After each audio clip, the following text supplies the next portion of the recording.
Olá, meus amores, tudo bem? Eu sou a Malu Oliveira, oficineira de artes do projeto Trilhando a Longevidade Ativa, financiado pelo Conselho Municipal do Direito dos Idosos através da Destinação Solidária, em parceria com a Secretaria Municipal de Assistência Social, realizado pelo Lar de Fátima. Meus amores, como vocês estão? Tá todo mundo bem? Eu espero que sim.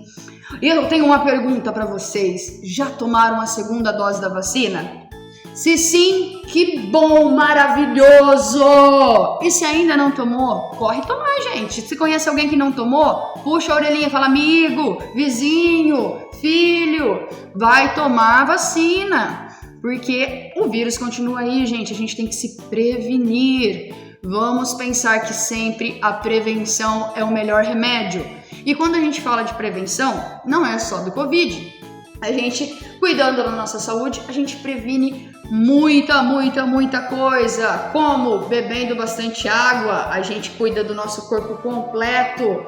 Se a gente faz alguma coisa, uma atividade que nos dá prazer, isso deixa a gente, libera hormônios, que deixa o nosso corpo mais leve, mais relaxado.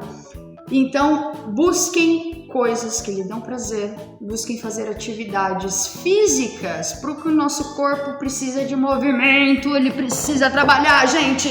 E esse negócio de ficar, dentro de casa por conta da pandemia, deixou os nossos corpinhos muito paradinhos. Vamos mexer esse corpo, porque água parada dá dengue e o nosso corpo é 70% água, então não vamos ficar dengoso. Bora! E agora, então, depois dessas diquinhas, desses recadinhos, eu quero trazer para vocês um minuto de sabedoria. Então, vamos mentalizar aqui uma mensagem positiva aqui pra gente. Vamos lá? Enquanto dispuser de tempo nessa terra, dirija seus passos pela senda do bem. Procure agir, fazer sempre alguma coisa em benefício de alguém. Embora seja apenas uma palavra de conforto, um gesto de carinho, um sorriso de incentivo. Faça alguma coisa em favor do próximo e terá o coração cheio de alegria e de felicidade.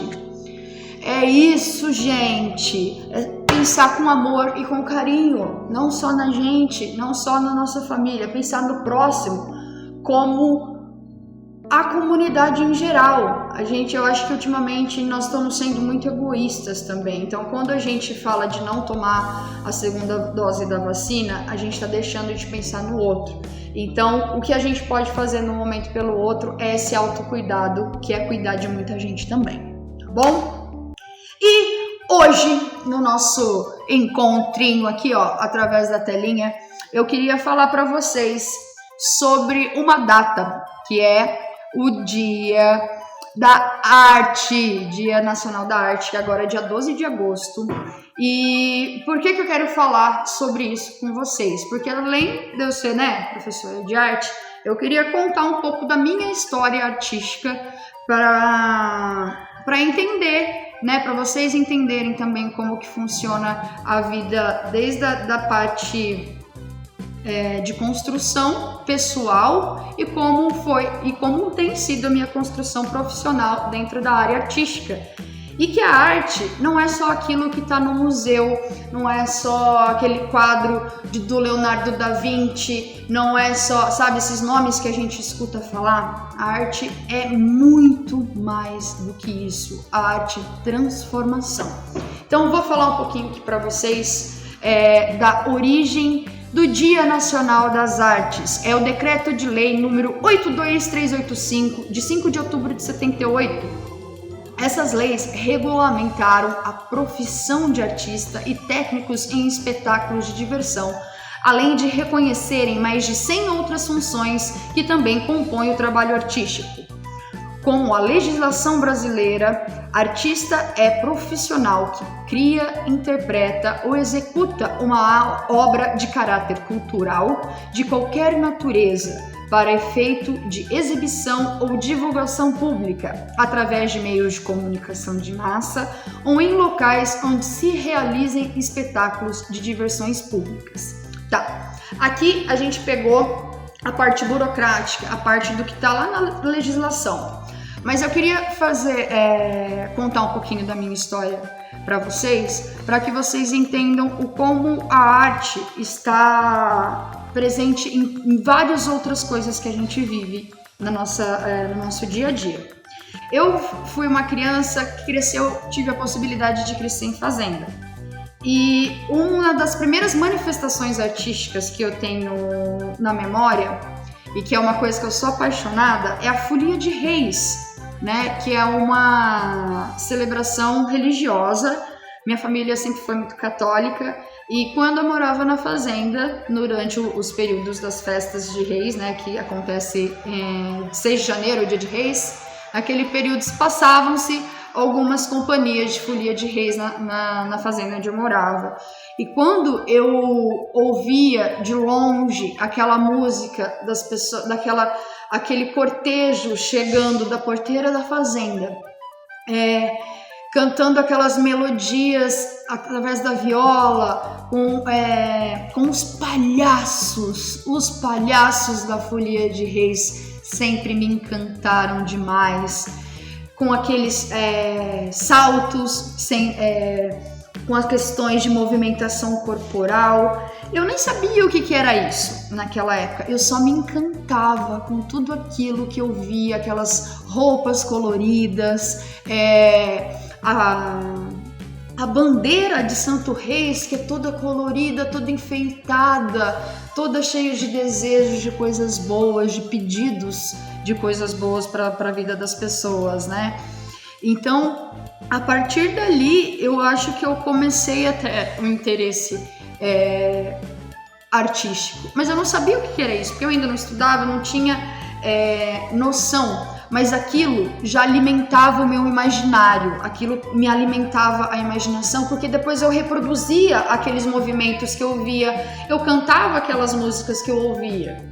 Então, aquilo me tocava.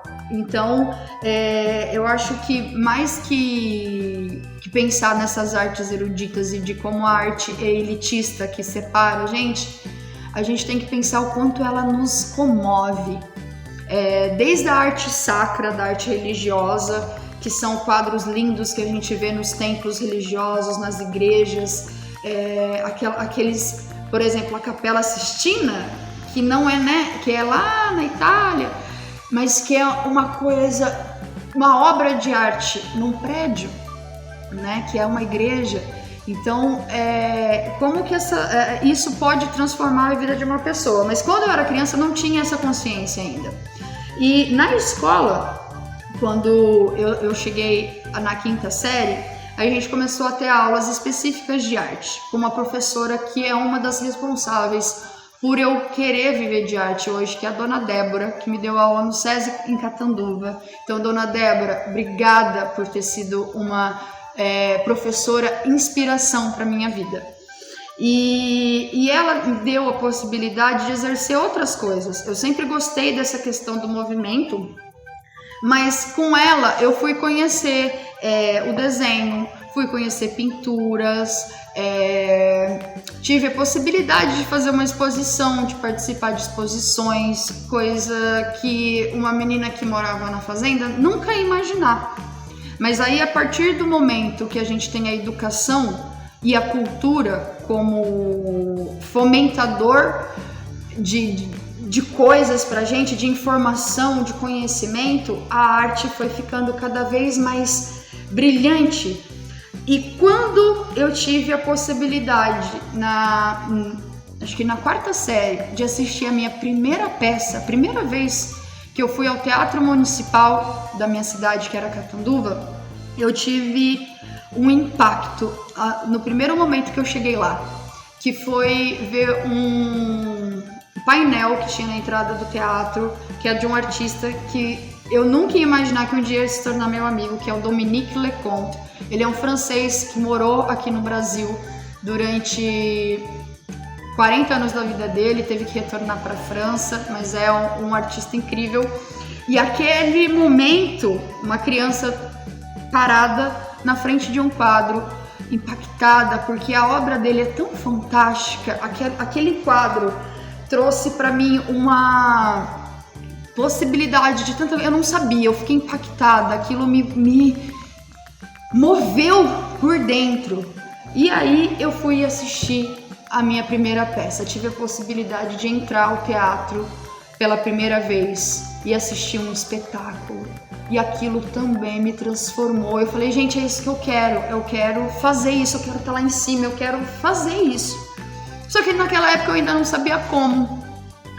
E aí eu fui atrás, comecei a fazer aula de dança, num projeto que tinha na minha escola, e capoeira. E através disso, de um estilo, eu fui permeando outros, fui descobrindo outros professores, e esse mundo artístico foi se ampliando cada vez mais. Eu comecei achando que eu seria desenhista, porque essa professora me estimulava muito a questão do desenho. Eu gosto muito de desenhar até hoje, eu tenho uma facilidade com desenho, mas o movimento em si sempre foi muito necessário para o meu corpo. Então eu sempre fiz esporte. Em algum momento eu achei que seria esportista, mas a arte sempre falou mais alto dentro de mim. E quando eu tive a possibilidade de conhecer novos professores que me deram novas referências, eu fui vendo que eu não precisava ser só bailarina ou que eu não precisava ser só coreógrafa. Eu poderia ser figurinista, eu poderia ser maquiadora, eu poderia fazer iluminação, eu poderia dirigir um espetáculo, escrever o texto do que fosse falado. Então, a amplitude do que isso trouxe para minha vida foi incrível. E aí veio a possibilidade de ser profissional, de enxergar um caminho onde eu pudesse viver ganhando da arte, porque de início não foi assim.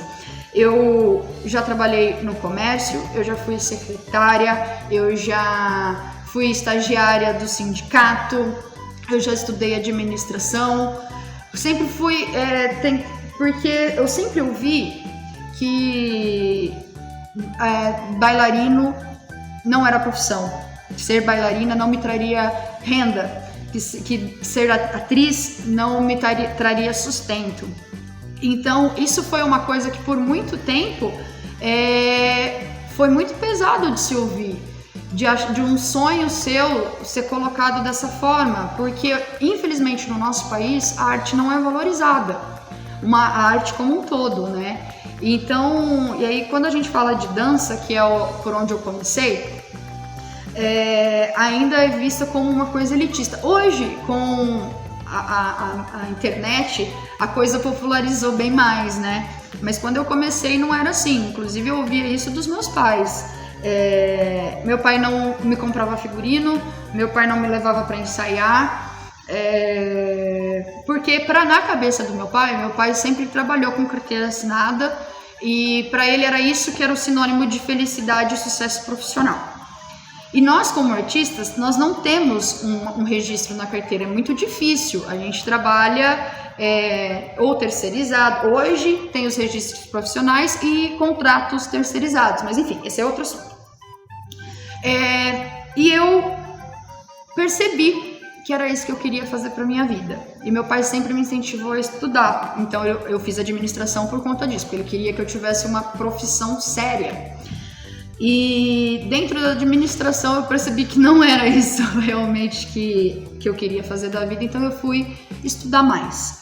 Fui fazer mais dança, fui fazer curso de teatro, eu sou atriz formada, eu tenho a minha carteirinha DRT, que se chama, e através disso eu tive a possibilidade de conhecer, através da arte, gente, porque eu nunca tive condições financeiras para viajar realmente. Hoje, através do meu trabalho eu consigo. Eu conheci São Paulo, eu conheci outros estados, eu já fui para Minas, Paraná, Mato Grosso,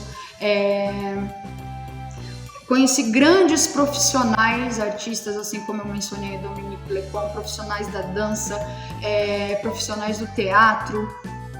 Murilo Gussi, que foi nosso arte educador aqui do projeto, também foi uma pessoa que me abriu muito a cabeça para o mundo artístico.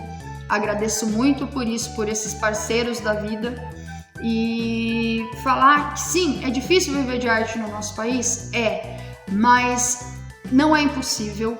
A gente precisa saber entender o que é essa identificação e esse nosso desejo e canalizar ele e estudar. Não, artista não é vagabundo, o artista traz conhecimentos, o artista traz cultura, o artista traz possibilidade de expansão, de raciocínio, que a nossa mente se expanda, que a nossa imaginação abra. Então, eu espero que, contando um pouquinho da minha história aqui para vocês, desses meus 35 anos de vida, mas desses 35 anos de vida, a maior parte foi tentando aprender um pouco mais sobre arte, para trazer também hoje aqui para vocês e mostrar que é possível ser artista, é possível a gente se comunicar através da arte e se expressar e se emocionar com ela. Então, quando a gente escuta uma música bonita, quando a gente vê um quadro bonito, quando a gente vê uma roupa bem feita, então isso causa coisas na gente, uma maquiagem. Então, que essas possibilidades vocês enxerguem na arte e que se beneficiem dela. É o meu desejo para vocês nesse Dia da Arte. Um forte abraço para todo mundo. Não esqueçam de curtir, comentar e compartilhar. Um beijo para vocês e até a próxima. Tchau!